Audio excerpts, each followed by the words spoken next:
ऊर्जा आणि महिला व बालविकास मंत्री महाराष्ट्र राज्य यांना मी आपणास मार्गदर्शन करण्यासाठी विनंती करते.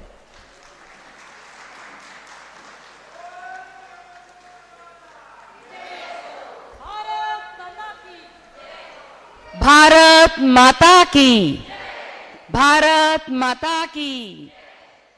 आज आपल्या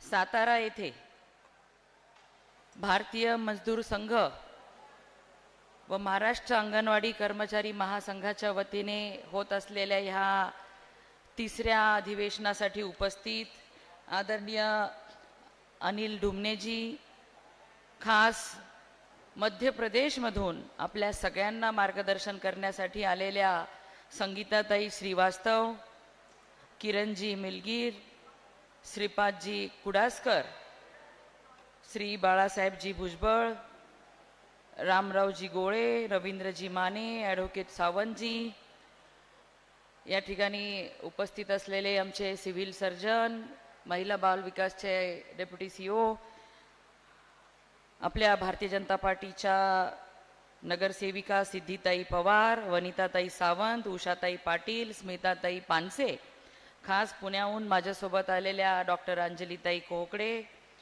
उपस्थित सर्व मान्यवर आणि मोठ्या संख्येने जमलेल्या सर्व अंगणवाडी ताई. खरं तर प्रास्ताविकामध्ये सांगितलं की आपुलकीने मी वेळ दिला, ऐकून घेतलं, परंतु सगळ्याच लाडक्या बहिणी किंवा आपापल्या परीने आपल्या आपल्या कार्यक्षेत्रामध्ये देशसेवेसाठी, समाजसेवेसाठी योगदान देणाऱ्या सगळ्या माझ्या बहिणी ह्या माझ्या कुटुंबातला घटक आहे, अशाच पद्धतीने मी विचार करत असते आणि त्यांच्यासाठी जे जे काही करता येईल ते करण्यासाठी नेहमीच मी तत्पर असते. आणि आज त्याच निमित्ताने आपल्या ह्या अधिवेशनासाठी मी इथं आलेली आहे. जी बैठक माझ्या दालनामध्ये झाली त्या बैठकीमध्ये आपल्या सगळ्यांच्या मागण्या ज्या आहेत त्या मागण्यांची सखोल चर्चा झाली. ज्या पद्धतीने आपल्याला कायमस्वरूपी राज्य सरकारमध्ये कर्मचारी म्हणून सामावून घेण्यात यावं ही आपली मागणी आहे. कोरोना काळामध्ये ज्या आपल्या परीक्षा ह्या घेतल्या गेल्या, अनेक वर्षांपासून घेतल्या गेले नाहीत, की आपल्या प्रत्येकीला प्रमोशन हवं आहे, त्या परीक्षा झाल्या पाहिजेत. अनेक आपल्याला वेळोवेळी मानधन मिळालं पाहिजे.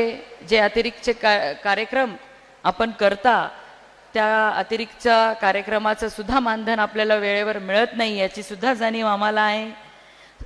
चांगले आधुनिक मोबाईल आपल्याला मिळाले पाहिजे, कारण प्रत्येक केंद्र सरकारचा किंवा राज्य सरकारचा उपक्रम, पोषण ट्रॅकर असू देत किंवा वेगवेगळे जे काही आपले ॲप आहेत ते चांगल्या पद्धतीने आपल्या मोबाईलवर चालले पाहिजे, जेणेकरून आपल्याला वेळोवेळी त्याची नोंद करता आली पाहिजे. आणि अनेक अंगणवाडी ताई आमच्या अशा दुर्गम भागामध्ये असतात जिथे मोबाईलचं नेटवर्कसुद्धा चांगलं नसतं.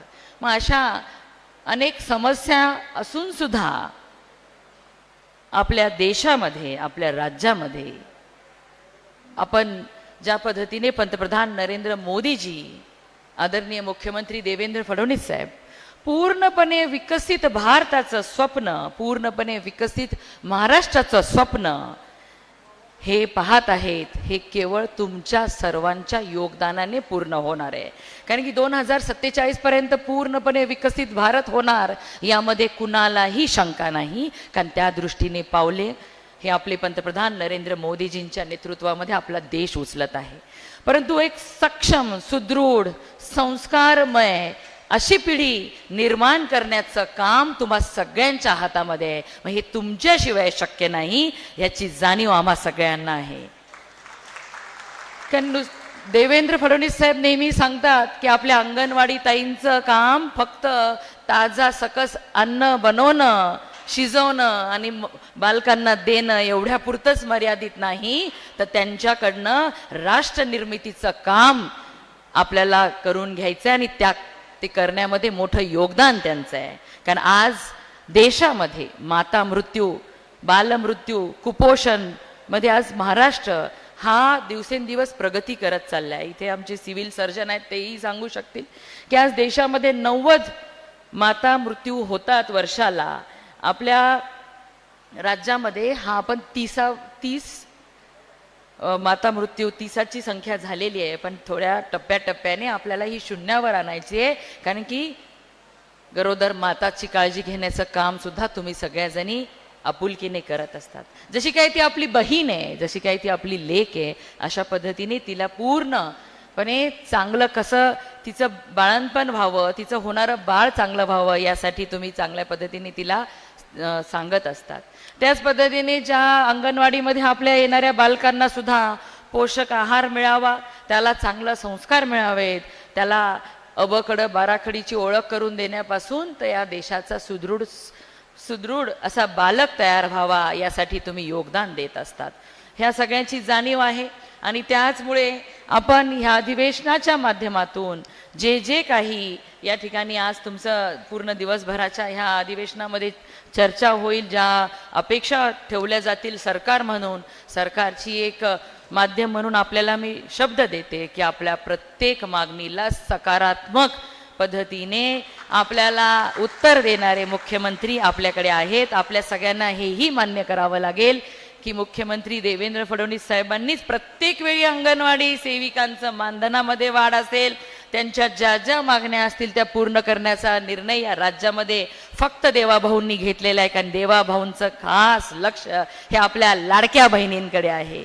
आणि म्हणून मोदीजी सुद्धा म्हणतात की जेव्हा 5 ट्रिलियन इकॉनॉमीचं स्वप्न देश बघतोय, 1 ट्रिलियन इकॉनॉमीचा हिस्सा हा आपलं राज्य पेलणार आहे, त्यामध्ये समसमान महिलांचा हिस्सा हा तेवढाच असणार आहे. महिलांनी ह्यामध्ये लक्ष घातल्यानंतरच हे शक्य होणार आहे. आणि म्हणून अंगणवाडी ताई म्हणून आपण आपल्या कार्यक्षेत्रातल्या प्रत्येक कुटुंबातल्या लहान मुलांपासून गरोदर मातांचं काळजी घेण्याचं जे महान काम करत आहेत, निश्चितच राष्ट्रहिताचं हे काम आहे. आणि म्हणून कामगार हित जपण्याबरोबरच राष्ट्रहित सुद्धा आपल्या देशाच्या प्रगतीमध्ये आपण कोणत्या ना कोणत्या माध्यमातून हातभार लावू शकतो, हाही विचार आपल्या सर्वांच्या मनामध्ये सगळ्यात पहिली येतो. म्हणून एवढं मोठं चांगलं काम आपण भारतीय मजदूर संघाच्या सोबत राहून करत आहात.